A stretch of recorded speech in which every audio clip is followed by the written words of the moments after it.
In this edition, we look at the new auto install feature on the NN6 VCR, explain the changes to the Astra channels and introduce you to TEBS. Hello and welcome to the programme. Hello.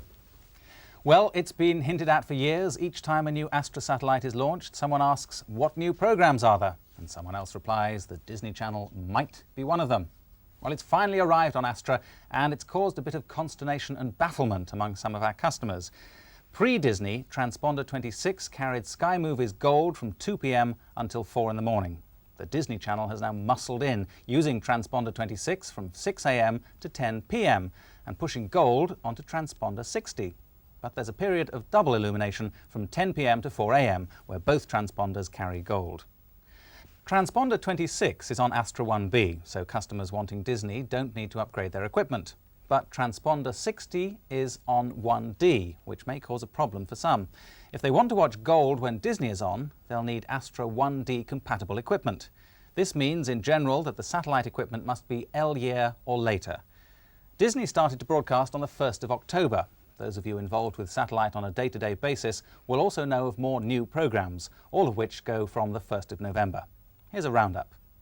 Joining Bravo on Transponder 42 will be the European Business News and the Playboy channel. And I think the control room is trying to find us some clips of that, but sorry, no luck just yet. Nickelodeon on Transponder 46 also has a companion, the Paramount channel, which is general entertainment programming. Finally, Transponder 47 now consists of Sky Soap, Sky Travel, Sky Sports 2, and new programmes, the History Channel, the Science Fiction Channel, and Sky Sports Gold. And I'm told they still can't find those Playboy clips. Sorry. But while we're waiting, I'll explain the subscription arrangements. If you pay for dual movies, you'll also get the Disney Channel. If you have the sports subscription, you now get Sports Gold as well. And if you have Sky multi-channels, you can get Paramount, History, Business News, and Science Fiction. Playboy is a separate subscription, and no, I'm sorry, we still can't find that footage. Oh well, perhaps more later on. Meanwhile, here's Estelle. Back in September, Granada Group Chief Executive Jerry Robinson visited the Bedford site to carry out two important tasks. First, he officially opened the Call Management Centre, which by the end of this year is planned to be handling over 3 million calls from across the United Kingdom. Call centre manager David Bache introduced him to Roger Diggins, who explained how the centre operates. Jerry Robinson then moved on to see Graham Wallace received the ISO 9000 registration certificate on behalf of Granada UK Rental. The certificate was presented by Sir Neville Purvis, who's the Chief Executive at BSI. This is the culmination of over 2.5 years' work for all sections of the company, led by Nigel Palmer and the Quality Assurance team. The next challenge is to get company-wide registration. This involves monitoring and improving the way departments cooperate across the company, and we hope to have joined the select group of just 21 companies in Britain who already have this qualification by the end of 1996. Jonathan. Now, this item is about the auto install and PDC features available on some of our N-range products. I mention this fact because I'm first going to waffle on a bit about teletext, and you might otherwise wonder where it's all leading. This is page 644. I know, because it says so here. To be a bit more specific, it's page 44 in magazine 6. Let's pick a row of text. Row 15 will do. So we have a page address, a magazine address, and a row address. Now we can forget the page address, that's handled elsewhere. We're interested in the magazine and row addresses. That's 6 and 15, which are transmitted here, followed by the codes for the characters that make up the row of text. Now, if we include the fast text prompts, there are 25 rows on screen. So if we choose a number higher than that, row 30 for example, the decoder in the TV will know that it's not a normal teletext row. If it's not a normal row, the codes that were used for the characters can now represent something else. And we can describe it differently too. It's a few bytes of data which has an address. So we can call it a packet. We're interested in packet 8/30, magazine 8, row 30 in the old jargon. It's transmitted once per second and has codes that are used for auto install and PDC. Well, that's the technicalities done, so it's back now to the features themselves. Last year, Philips introduced their Follow Me system, covered in a previous update, and Hitachi developed a feature called Easy Tune. This year, the idea has been taken one step further, and full auto installation systems are now available. A VCR fitted with this system will automatically tune in the UHF broadcast channels, sort them into the correct order, and set the time and calendar information. The installer only has to initiate the auto install process. I'll use this Panasonic VHS NN6 as an example. The auto-tune function starts as soon as the mains is applied, so remember to connect the aerial first. Just do that. And I've also connected the VCR to this TV using a SCART lead, so we can see what's going on if I select the AV input. And now I can plug in the VCR. The TV displays the auto setup screen, so we know the install process is underway.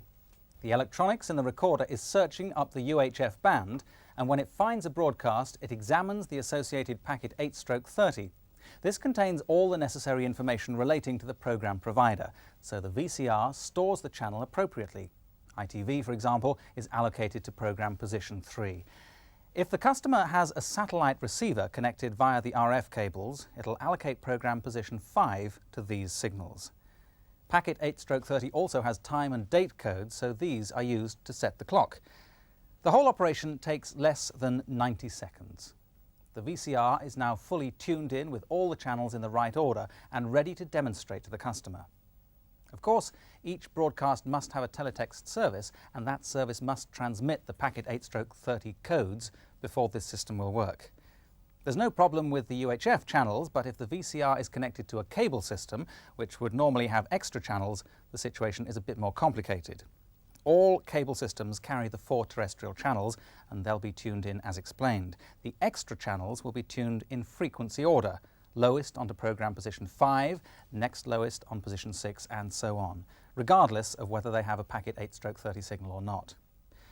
VCRs fitted with auto install don't need full teletext decoders to retrieve the codes. Special hardware has been developed which simply looks for the relevant data, and this has kept the cost of auto installation to a minimum. The same hardware is used to locate PDC timer labels, which are also carried in packet 8/30.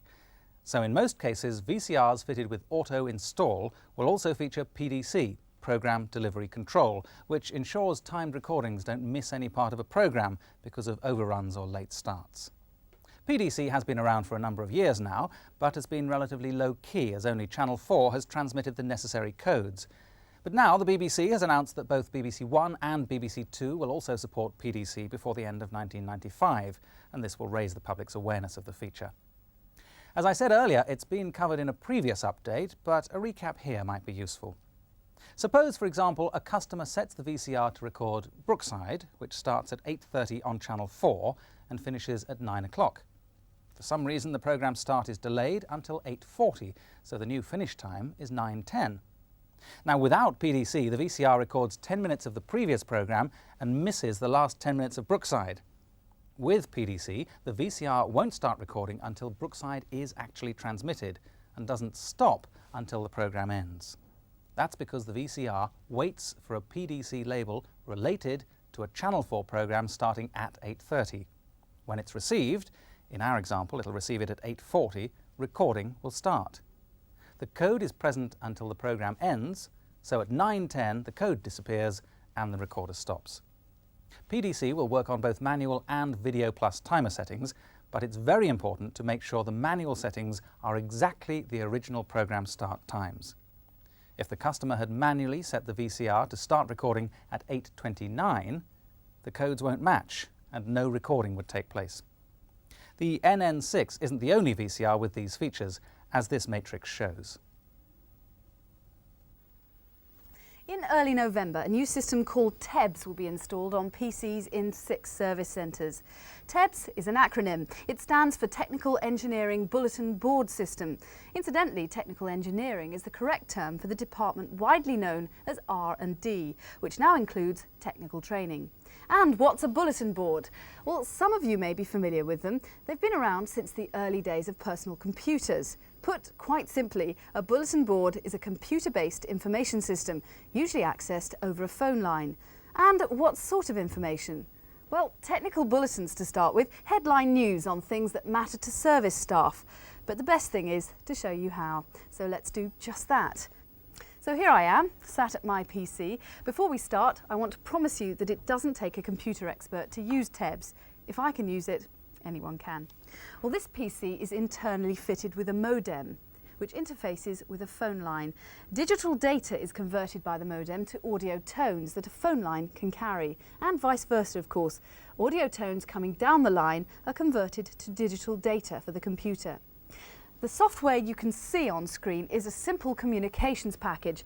At the moment, it's showing a dialing directory, which conveniently has just one entry. I'll just press return to select TEBS, and the modem will dial the number.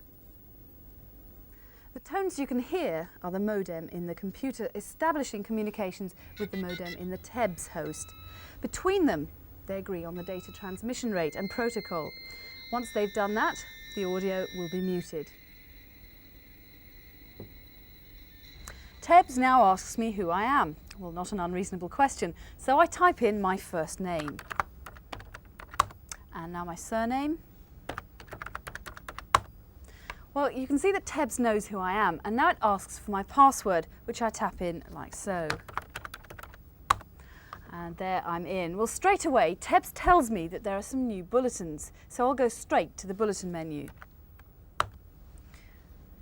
Here's the bulletin menu. There are a number of items. I'll just pick one to read. Let's say number 8, and press enter. This bulletin perhaps sums up what TEBS is all about. It describes a technical problem and gives the solution. But there's much more to TEBS, more than I can show you here. TEBS gives instant access to a database of many thousands of faults, some from our own resources and some from manufacturers. TEBS can fax you a circuit detail, or give you the latest AEM listing, or send you a private message, or take publications orders. The possibilities are endless. We're also planning to book training course places through TEBS and arrange software downloads for things like VSAT. All being well, we hope to roll out TEBS across the company in the new year.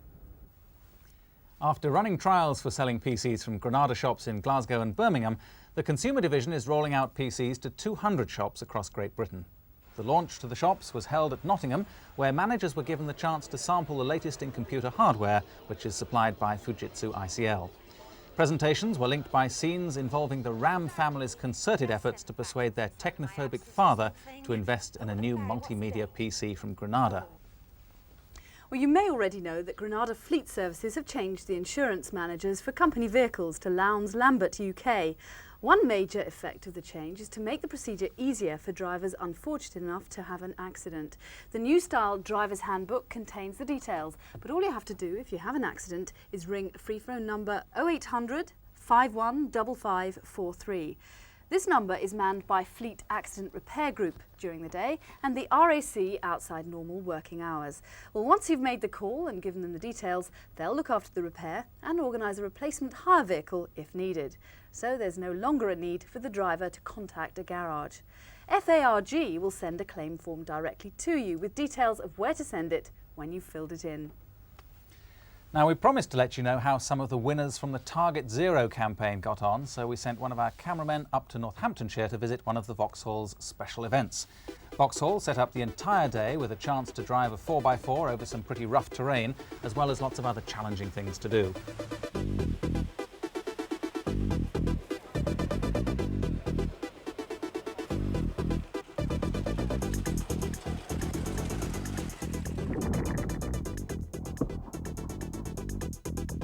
Members of staff from Peterborough, Carlisle and South Regional Office came to this event, just some of the winners who had achieved very good accident records over the last 12 months.